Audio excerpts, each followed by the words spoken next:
CBN e a tecnologia, com Gilberto Sudré. Gilberto, hoje a gente fala sobre a digitalização, que agiliza alguns processos um tanto quanto burocráticos nesta pandemia, não é mesmo?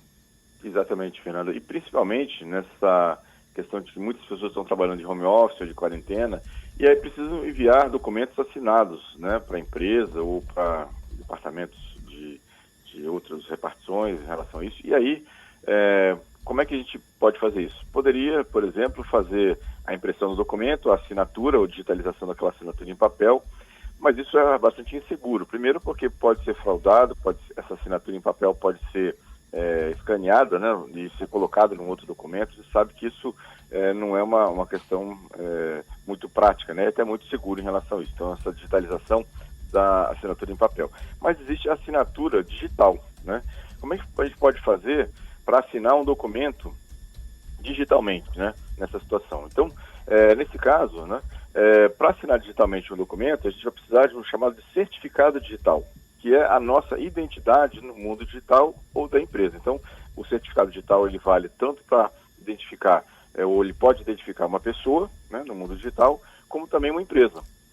E esse certificado vai permitir que eu assine um documento, né, digitalmente. Então, o certificado digital é um arquivo eletrônico que, através de um método de criptografia, ele vai permitir que eu consiga assinar documentos com validade judicial. Eu até vou explicar como é que isso tem embasamento jurídico e tem uma validade judicial para isso.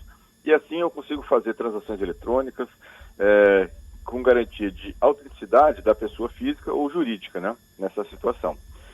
O arquivo, esse certificado digital, ele é armazenado no que a gente chama de cartório digital, né, que é um site, né, uma empresa que presta esse tipo de serviço, que aí quem quiser depois pegar aquele documento que eu assinei digitalmente e checar se realmente fui eu que assinei aquele documento, pode recorrer e obter esse certificado digital, na verdade essa prova de autenticação do próprio cartório. Então essa é uma coisa bem legal, né?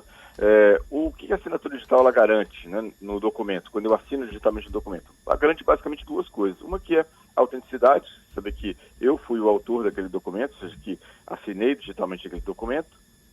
E segundo, garante integridade, ou seja, que aquele documento não foi alterado, né, nessa situação. Então, quando eu assino digitalmente o documento, eu estou, na verdade, blindando o documento com essas duas características. Primeiro, que ele é um documento autêntico, e segundo, que ele é um documento íntegro, né? Ou seja, que ninguém alterou nessa situação, né? E aí eu posso usar a assinatura digital em vários lugares diferentes, né?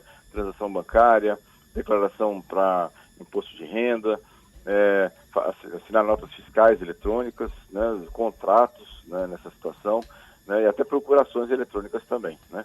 Inclusive, atualmente, a gente tem, por causa da pandemia, né, vários serviços digitais, como cartório de registro de imóveis, tabelionato de notas, atendimento até de telemedicina e até a assinatura de receitas médicas e atestados, né? A gente teve aí recentemente, o Conselho Federal de Medicina liberou uma resolução de que ele permitiria que médicos assinassem seus receituários digitalmente, e tem até um site do Conselho Federal de Medicina onde o paciente pode ir lá e checar se aquela receituário é verdadeiro ou não, chama de prescriçãoeletrônica.cfm.org.br. Então veja que já está no nosso dia a dia. Com essa pandemia acabou acelerando um pouco até essa adoção da assinatura digital. E como é que eu assino um documento, né? Eu tenho meu certificado digital, que é esse arquivo que fica lá armazenado também lá no cartório digital. Eu tenho um aplicativo, e aí esse aplicativo, mediante meu certificado digital, ele consegue assinar um documento, né, e botar minha marca digital naquele documento. Então eu posso pegar um PDF, por exemplo, e assinar digitalmente esse documento e fazer com que ele tenha a minha marca digital. E depois, mandando esse documento para uma segunda pessoa, para o meu destinatário, essa pessoa pode checar se aquela assinatura é minha ou não, né, lá no cartório digital. Então essa aqui é a ideia. Hoje está bem mais tranquilo, né, esse processo todo, tanto de eu obter o certificado digital, que eu vou lá na autoridade de registro, que normalmente são cartórios ou empresas que prestam esse tipo de serviço de registro do certificado digital, né, da criação do certificado digital, e depois posso armazenar a minha assinatura, na verdade minha senha, num token, num pequeno, parece um pendrive, mas na verdade é um armazenamento, né, dessa assinatura. E, né, tirando aquela dúvida. Para situações futuras, não é isso? E eu posso, para assinar outros documentos, né? Eu posso levar comigo essa minha assinatura, que eu levo, coloco no computador e assino digitalmente aquele documento no meu computador, né? Sem precisar recorrer, por exemplo, ao cartório para isso. Eu assino digitalmente, localmente, na situação. E quem recebe meu documento que vai lá checar no cartório essa situação.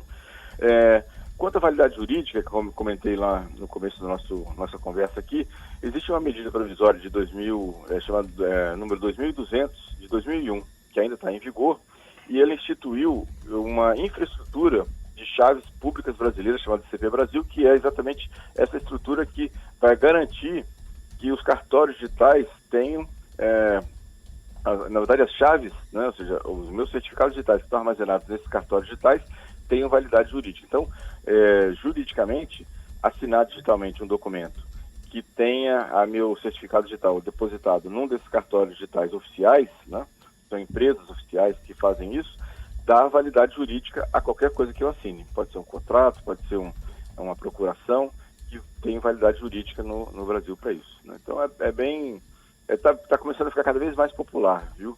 E né, como eu falei, com essa pandemia, as pessoas à distância não conseguem levar, né, fisicamente o documento, né, para um lugar ou outro. Então eu uso, né, essa ferramenta de assinatura digital para poder fazer envio de documentos assinados remotamente, digitalmente, através da internet. Para isso. Ok. Bom, explicado então o processo, né, que facilita depois de feita. Primeira vez é um pouquinho chato, mas depois de feito, essa assinatura digital já fica pronta para um bom tempo. Exatamente. Ela normalmente tem validade por 3 anos, quando você faz uma assinatura digital. Aí você pode renovar por mais 3 anos, depois você vai remotamente, sem precisar ir lá no cartório, na autoridade de registro, e depois 6 anos, aí você tem que ir lá realmente refazer a sua assinatura digital no cartório, na autoridade de registro, onde você fez a sua primeira assinatura digital, para isso. Agora vamos para os nossos 2 assuntos de destaque. A nave foi, né? Foi, exatamente. Depois do adiamento da quarta-feira passada, né? Agora no sábado ela foi com extremo sucesso, né? Ou seja, decolou, fez todo o trajeto dela até a ISS, atracou na ISS, os astronautas desceram e vão ficar lá por entre 1 mês e 4 meses. Ainda não estão definidos quanto tempo vai ficar lá, vão ficar lá, né? Mas eu diria que a missão já foi um sucesso, inclusive a recuperação, né? Quem viu as imagens, a recuperação do primeiro estágio, que desceu em pé, em cima de um navio, né, flutuando no oceano, é uma coisa que ninguém tinha conseguido até agora. Então foi um sucesso realmente bastante grande e abre um novo marco da exploração espacial com redução de custo, né, frequência de viagens. Vai ser realmente estamos numa outra etapa da exploração espacial, né, bem interessante. E outro assunto que me chamou a atenção essa semana foi que agora os clientes de operadoras, né, os clientes de telefonia fixa e móvel, podem pedir a quebra do sigilo das chamadas que ele recebeu. Então ele pode receber uma ligação ameaçadora, uma ligação que ele quer saber quem foi que ligou, já que se ele tem apenas o número de telefone, né, ou até aquele sem registro, sem identificação, o próprio cliente pode pedir, sem medida judicial, sem ordem judicial, pode pedir à operadora onde ele tem a conta, dizendo assim, eu quero saber quem é a pessoa que me ligou, né? Então essa medida vale tanto para o serviço de telefonia fixa como no celular, né? E agora, né, a Anatel deu um prazo de até 180 dias para que as operadoras regularizem isso e comecem a prestar esse tipo de serviço para os seus clientes. Então, em breve, né, a gente vai poder, uma simples solicitação à operadora que você tem a conta, saber quem é a pessoa efetivamente que ligou para você naquele número de telefone, né? É uma coisa interessante, né? Porque muitas vezes a gente recebe uma ligação, não sabe de quem, não sabe de onde partiu, e agora... Nem atendo. Você atende? Né? Eu nem atendo mais. Eu não sei, né? Muitas vezes eu não sei o que é, pode ser alguém que esteja querendo falar comigo, coisa parecida, eu até atendo, mas... infelizmente tem horas que é call center, que é uma coisa que não tem muito fundamento. Então esse a situação, acho que foi uma vitória para os usuários disso aí. A gente vai poder fazer essa solicitação sem ter aquele caminho judicial longo, né, nessa situação, e vai ser bem legal, vai ser bem interessante. E talvez reduza Indo para o repórter ligações, CBN, né? o Vamos Eduardo rapidinho aqui, ele pergunta se o programa gerador de arquivo PDF permite assinatura digital via certificado.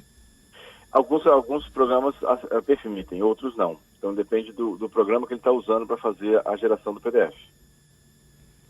Ótimo, respondeu. Eu acho que dá para responder mais um ouvinte. Vamos lá. Seu José Campos, ele pergunta, televisão Smart, tem como você colocar um e-mail? Eu fui colocar na minha TV e ele me disse que não tem segurança, é isso mesmo? Muitas vezes esses navegadores que tem nas Smart são navegadores bem limitados, então não consegue acessar o serviço via HTTPS, que tem criptografia. Então, ou seja, realmente não é muito seguro, né, usar a Smart para navegar no e-mail, né, para isso, porque eles são bem limitados nesse caso. Uhum. Juliano, qual o melhor sistema operacional para computador de comércio? Bom, essa é difícil, porque na verdade você tem que observar, Juliano, qual é o aplicativo que você vai usar e qual é a compatibilidade dele. Muitas vezes o aplicativo que você está usando, ou que vai usar para o comércio, ele é só compatível com Windows, então não tem muita escolha, né, nesse caso. Então, obviamente que o Linux é um pouco mais seguro, mas o aplicativo pode não ser compatível com o Linux, então não tem como fazer. E o Neto, se você conseguir em 30 segundos, vamos lá, o celular dele é o Samsung J5 Metal, talento, tem 5 anos de uso. Backup e fazer uma reinicialização para configuração de fábrica e reinstalar tudo de novo, ver se aí melhora um pouco a velocidade. Muito obrigada, Gilberto. Até sexta. Até sexta, Fernando. Um abraço a vocês e nossos ouvintes. Até sexta-feira. Um abraço.